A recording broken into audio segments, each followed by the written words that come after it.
Good morning, metalheads of the internet, to a very sleepy episode of the Metal Meltdown. I'm genuinely kind of tired.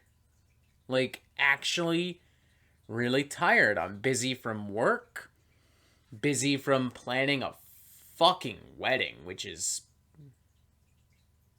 still kind of insane to think about, to be honest. And also just kind of sleepy because this new Jungle Rot record didn't really do a goddamn thing for me. Just so we're clear, I have nothing against Jungle Rot. They've made some records that I've enjoyed, and I think they've been a pretty dependable source for, like, old school, aggressive death metal for quite some time.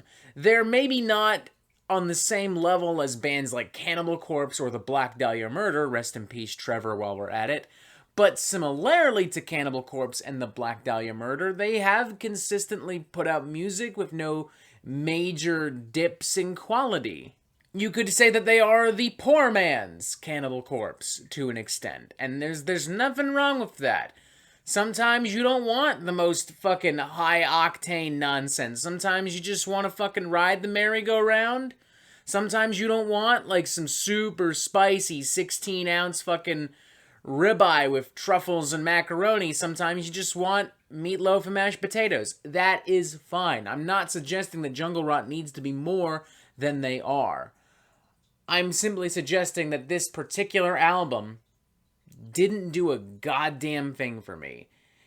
And it's partially not Jungle Rot's fault, but it is partially not Jungle Rot's fault. Part of the issue right off the bat is that there is so much old school death metal out there. There are so many older bands still putting out quality music, and there are so many younger bands playing like old school American death metal and doing it pretty goddamn fucking well. Like, I'm not even that big of a fucking deal in the metal YouTube verse. I'm just some fucking guy who doesn't know when to shut the fuck up sometimes. But even I find my inboxes regularly flooded with emails from young death metal bands asking, nay, begging me to take a look at their stuff and review it in some capacity on this channel. And 99.9% of the time, it's the most unapologetic old school death metal worship imaginable. The point I'm trying to make is old school death metal is fucking everywhere, and for that reason, just playing old school death metal isn't enough anymore. You have to go above and beyond the call of duty. It's not enough simply to capture my attention and curiosity, you also have to reward it. A great example would be It's Time to Rise from the Grave from Undeath, released just a month ago. It is, all things considered, a pretty straightforward kind of meat and potatoes death metal record. But damn, those potatoes are fucking spicy. Damn, that meat is perfectly seasoned and cooked to goddamn fucking perfection. And this is where I realized that, yeah, this isn't really Jungle Rot's fault because death metal is derivative, but it still kind of is because it just doesn't really sound like they're trying at all here. It's the same chugging grooves and the same, double bass percussive beat downs and the same lyrics about global annihilation and war and how much everything sucks over and over and over again. It lacks seasoning. It lacks spice. It's decently well cooked. Like, I wouldn't complain if my mother served this to me, but if I was in a restaurant and I paid like $30, $40 for this, got a glass of wine, maybe had a couple appetizers, maybe I'm even looking at the dessert menu, thinking about, hey, maybe I should get the creme brulee, that sounds fucking delicious, then you know what? Sorry, this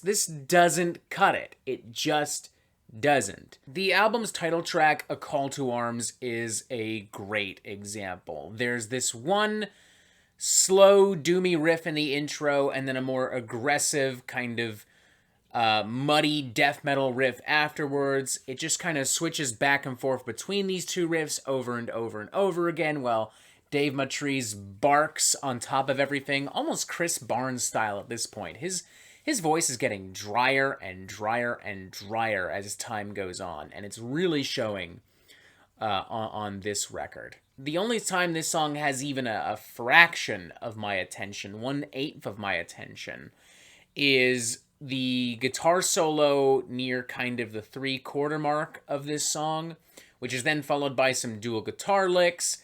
That's fine. I like that, but I don't know, it's still really not that spectacular. Something like Total Extinction is a little better because it has this really intense, violent opening and a lot of like really, really chunky, groove-laden passages. But the track is never really given the opportunity to grow or evolve into anything really exciting or substantial because it's so fucking short. I know normally I complain about songs being like too long, but in this case, it's too fucking short. I kind of wanted to spend more time with this song. I wanted to spend more time getting to know this song, and now it's done. Bye-bye, and that just feels like a big waste to me. Especially when remembering that Jungle Rot is a little bit more politically involved than your typical American death metal band. Like, they had no issue writing about Donald Trump on their previous studio album and everything that they think is horrible about him. So why not take advantage of the last few years of fucking bullshit and really pour that into a track that you have titled Total Extinction? Like, that could make for something really poignant, really crushing, really powerful, really cathartic, and instead we've got this kind of half-baked generic death metal song with a couple groovy riffs, but like nothing so spectacular that I'm like, oh man, I can't wait to play this over and over and over again. I think tracks like Beyond the Grave and Population Suicide are a little bit more effective, even if just because they're more aggressive and there's just a little bit more musically going on in these tracks, but they're still very, like, derivative and formulaic and cookie cutter. I think some of the more interesting things to happen on this record would come in the form of Asymmetric Warfare and Genocidal Imperium, which have a little bit more of a thrashy flavor to them. The former in particular has a riff that would not at all be out of place on an 80s Bay Area thrash record. But that's it, really. Hell, I'm struggling to think of anything else I liked or even really disliked about this record. It just kind of exists, it does its thing, and that's it. There's not actually a lot to really dissect and talk about. I would give this record, like, oh God, I don't know, a 2.5 out of 5. I don't hate it. I don't at all hate this record, but I really just don't care about it at all. This is a totally middle-of-the-road death metal record. A couple decent songs, a couple totally forgettable songs, some decent performances, some totally not decent performances.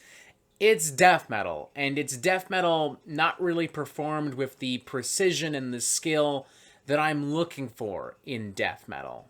And that is it for the Metal Meltdown. I'm not an expert, nor do I claim to be, so what do you think? Do you like this record? Do you not like this record? And what do you want to hear from me next? And thank you for watching. Make sure you press subscribe right here so you get updates on the Metal Meltdown fucking immediately. And as always, you have yourself a fantastic fucking day.